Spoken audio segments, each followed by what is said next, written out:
Olá, segundos médios, tudo bem? Saudade de vocês. Aposto como vocês estão morrendo de saudades das minhas aulas. Estão mesmo? Espero que sim. Vamos recomeçar os nossos estudos. Hoje a gente vai tratar de satélites dos verbos, os complementos verbais. São as aulas 9 e 10 da apostila, página 43. Então vamos pegar firme de novo, não podemos parar. Correto? Então, pegando as apostilas e começando. Então, pegaram a apostila? Vamos lá. Aulas 9 e 10, apostila 5, páginas 43 e 44.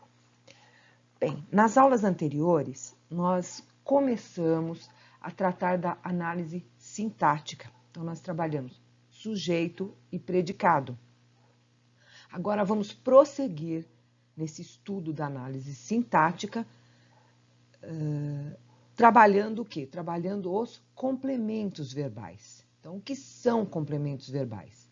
São termos integrantes da oração que têm a função de complementar o sentido dos verbos. O que é isso? Então, os verbos pedem um complemento para a frase, para a oração ter um sentido completo.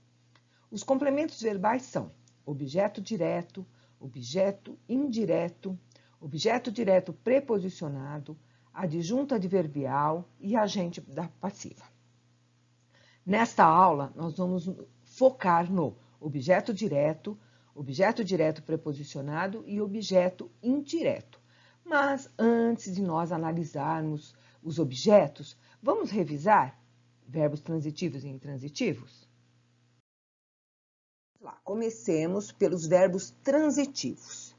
Verbos transitivos são aqueles que exigem complemento. Vocês viram que eu escrevi exigem. Então, é obrigatório ter um complemento. Exemplo 1. A moça comprou. Se eu falar a moça comprou, vocês vão me falar, comprou o quê? Então, eu completo. A moça comprou uma bolsa. Então, nesse caso, nós vimos que o verbo exigiu esse complemento na frase. Senão, a frase ficaria sem sentido. Exemplo 2. A mulher gosta. Vocês vão perguntar para mim? Gosta de quê, professora? A mulher gosta de casacos de pele. Também, neste caso, vimos que o verbo exigiu um complemento. Não é uma questão só de pedir, é exigência, certo? Entre esses dois, qual a diferença? Então, eu tenho lá, a moça comprou uma bolsa, a mulher gosta de casacos de pele. Nós percebemos que no primeiro complemento não há a interferência de uma preposição. A moça comprou uma bolsa, entrou direto, uma, artigo, bolsa, certo? No segundo, a mulher gosta. Gosta de quê? Então, aparece o quê? A preposição de. Então, no primeiro caso, onde não há a interferência de uma preposição, temos um objeto. No segundo complemento, temos o quê? A interferência de uma preposição, que no caso é a preposição de. Vamos ter, portanto, um objeto indireto. O que podemos concluir disso? Que quando temos um verbo que exige um complemento, ele recebe o nome de transitivo. Quando esse complemento não tem a interferência de uma preposição, ele é chamado de transitivo direto.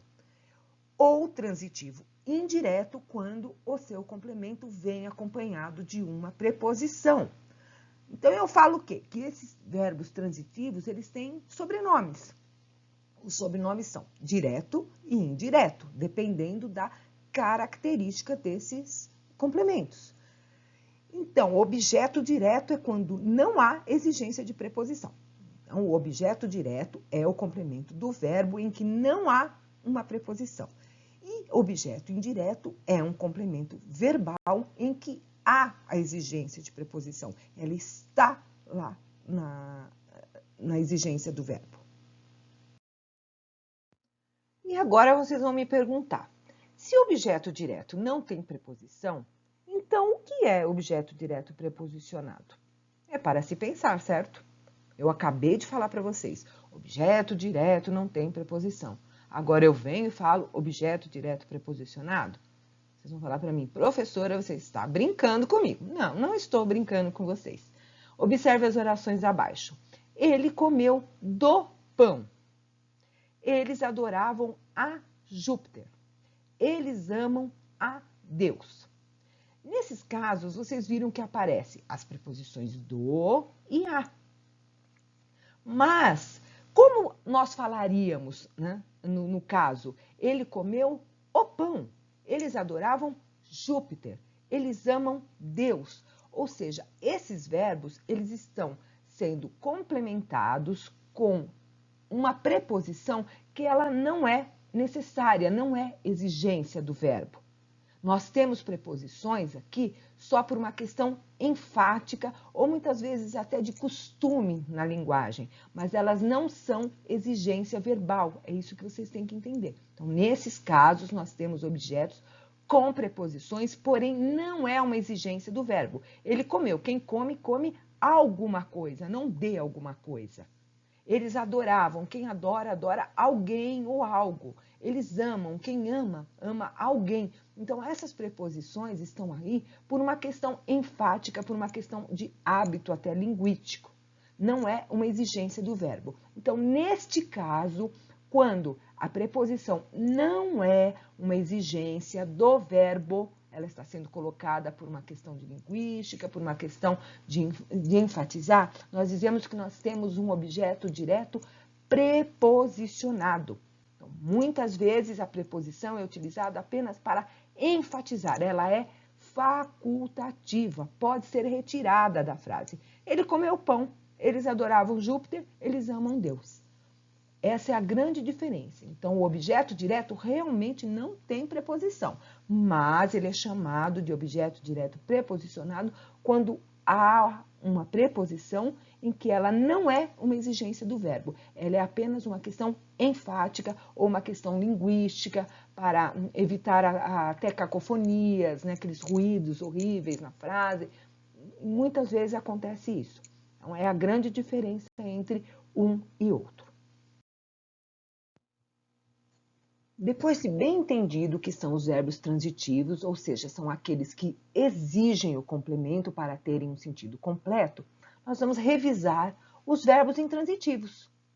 Eles são aqueles que não exigem complemento. Esse prefixo in, aí no transitivo, justamente quer dizer não. Então, ele está negando. Então, são aqueles que não exigem complemento. Por quê? Porque eles possuem um sentido completo. Pode haver complemento, mas não é uma exigência verbal. Eu coloco, eu amplio a minha frase, mas não é uma exigência do verbo. Se eu falar assim, o homem caiu, acabou, o homem caiu, a mulher morreu. Então, são verbos que se bastam, a gente fala, né? Eles têm sentido completo. Mas nós colocamos sempre informações adicionais para melhorar essa frase, para melhorar, para ampliar o sentido, para explicar melhor. Então, eu falo, o homem caiu da cadeira, a mulher morreu ontem. São expressões, muitas vezes delas adverbiais, para ampliar o sentido da frase. Mas, bem claro, não é uma exigência do verbo. Nessa aula, tratamos de complementos verbais, chamados também de satélites do verbo, porque eles estão em torno do verbo, completando o seu sentido. Para estudar o assunto, ampliar o nosso assunto, o que vai ficar para vocês como tarefa? Leia o seu livro-texto, páginas 53 a 56. Lá existem explicações complementares às que eu dei. Faça os exercícios 1 a 6, páginas 43 e 44 da apostila 5. E também os exercícios 1 a 14, que são as TMs e TCs, dos cadernos de exercícios, que estão nas páginas 63 a 65. Eu também deixo aqui sugestão de videoaula que há no YouTube. São 2 videoaulas muito boas que vão ampliar ou vão revisar todas essas explicações que eu passei para vocês, ok? Um bom estudo e até a próxima aula.